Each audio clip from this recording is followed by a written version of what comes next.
అందరికీ నమస్కారం. ముఖ్యంగా మా పత్రికా విలేకరులకి కూడా ప్రత్యేక ధన్యవాదాలు మా అందరి తరఫున తెలియజేస్తున్నాం. అంటే ఇదివరకే కొన్ని రోజుల క్రితం మన ఎమ్మెల్యే గారు అయితేనేమి, సంబంధించిన నాయకులు అయితేనేమి ఏదో మీటింగ్ పెట్టుకున్నారు.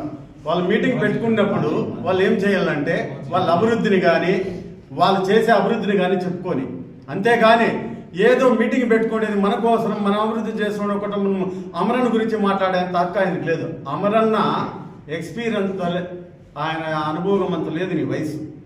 ఆయన పుట్టినప్పటి నుంచి రాజుగా, మగధీరుడుగా, వీరాది వీరుడుగా, మచ్చలేని నాయకుడిగా ఎదిగినాడే తప్ప నీ మాదిరి కోర్టుల్లో అక్కడ ఇక్కడ పోయి ఇవే కోర్టులు అంతా చీలు కట్టుకుని నిలబడుకునే వ్యక్తి కాదు అతను. అతను అభివృద్ధి అంటే అమరన్న, అమరన్న అంటే అభివృద్ధి.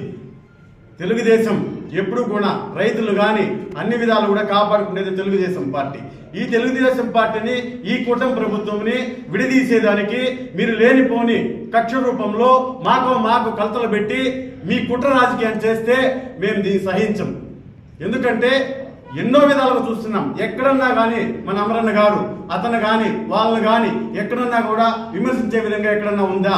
ఎప్పుడు కూడా న్యాయంగా పోతున్నాం. అధికారం ఉన్నప్పుడు అట్లే ఉన్నాం, అధికారం లేనప్పుడు అట్లే ఉన్నాం. మీకు అధికారం ఉండి 5 సంవత్సరాలు మీ సర్పంచులు ఇంట్లో కూర్చొని ఉండ్రి. ఈ రోజు మా ప్రభుత్వం 2 సంవత్సరాలు 14 ఫైనాన్స్ అయితేనేమి, 15 ఫైనాన్స్ అయితేనేమి మీకు లక్షలు మీ అకౌంట్లో పెడితే పరిగెత్తున్నారు మీ సర్పంచులు. మీ సర్పంచులను మేము తిట్టలేదా? మీ సర్పంచులు ధర్నాలు చేయలేదా?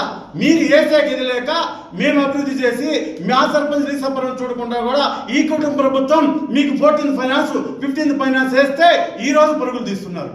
అభివృద్ధి చేస్తున్నది. అభివృద్ధి కోసం మాట్లాడండి, అంతేగాని మా అమరాన్ని మచ్చలేని నాయకుని ఏ విధంగా ఉంటాం మాట్లాడేది మీకు పద్ధతి కాదు. దయ ఉంచి మీకు తెలియజేస్తున్నాము. మీ అభివృద్ధి గురించి చెప్పండి.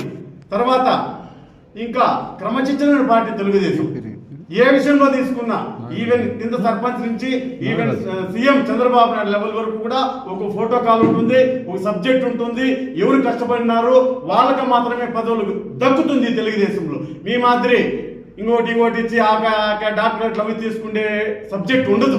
దయ ఉంచి ఎదుటోళ్ళు మాట్లాడేటప్పుడు నువ్వెంత, నీ స్థాయి ఎంత, నీ స్థాయి మాట్లాడే స్థాయి ఎంత కూడా మీరు గుర్తించుకోవాలని తెలియజేస్తున్నాం. తర్వాత ఈ క్రమశిక్షణ పార్టీలో ఎవరెవరికి ఏ పదవులు, ఎస్సీనా, బీసీనా, ఓసీనా, ఏది కేటగిరీ చేస్తారో ఆ కేటగిరీకి మాత్రమే మా ప్రభుత్వం ఇస్తుందే కానీ దాంట్లో సీనియర్లు ఉండాలా, కష్టపడి ఉండాలా, అన్ని రకాల ఉంటేనే గుర్తిస్తుంది.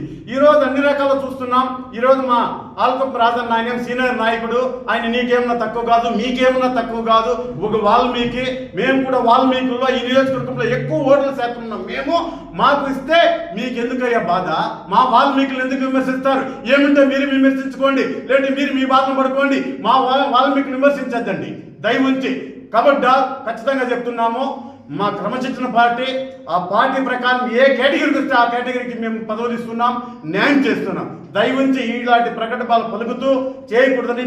ఇంకోటి చెప్పాలంటే తెలుగుదేశం 5 సంవత్సరాలు దీనికి ముందు అభివృద్ధి, ఈ రోజు అభివృద్ధి. అమరన్న కుప్పం లెవెల్లో ఈ మినిస్టర్గా ఉన్నప్పుడు వర్కులు తెచ్చినాడు. గ్రేట్. రాష్ట్రంలో ఆయన ఈ రోజు పుట్టినప్పటి నుంచి రాజు, మగధీరుడు, ధీరాది ధీరుడు. కావాలంటే పసిపిల్లని మాదిరి నడుస్తాడు. ఆయన పర్సనాలిటీ ఏమి, ఆయన హోదా ఏమి, ఆయన నడకేమి, ఆయన మీరు విమర్శించేది పద్ధతి ఉండాలి. మేము ఇక్కడ విమర్శిస్తున్నాడా? అభివృద్ధి కోసం పోరాడుతున్నాడే కానీ ఎక్కడ విమర్శించరాదు. దయవించి మా వాల్మీకులను కూడా గుర్తిస్తున్నారు. దయవించి మా గురించి మాట్లాడొద్దని మీరేమో చెప్పుకోండి అని మీకు విన్నవించుకుంటాను. ఇంకోటి ఏమంటే గుమ్నా కూర్చున్నారు అనుకుంటా ఉన్నారు. న్యాయము ధర్మంతో ఉండాలి కాబట్టి ఆ విధంగా ఉంటాం. దయ ఉంచి మీరు దాన్ని తెలుసుకోవాలని గుర్తిస్తున్నాము. కొడమాటగా చెప్తున్నాను.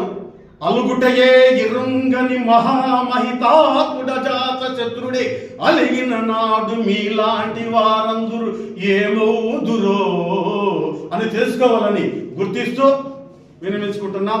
బాణాలు వేస్ట్ చేయం. మా బాణాలు అట్టే పెట్టుకుంటాం. యుద్ధానికి బయట మంచి సమయంలో బాణాలు వేస్తాం. జాగ్రత్త.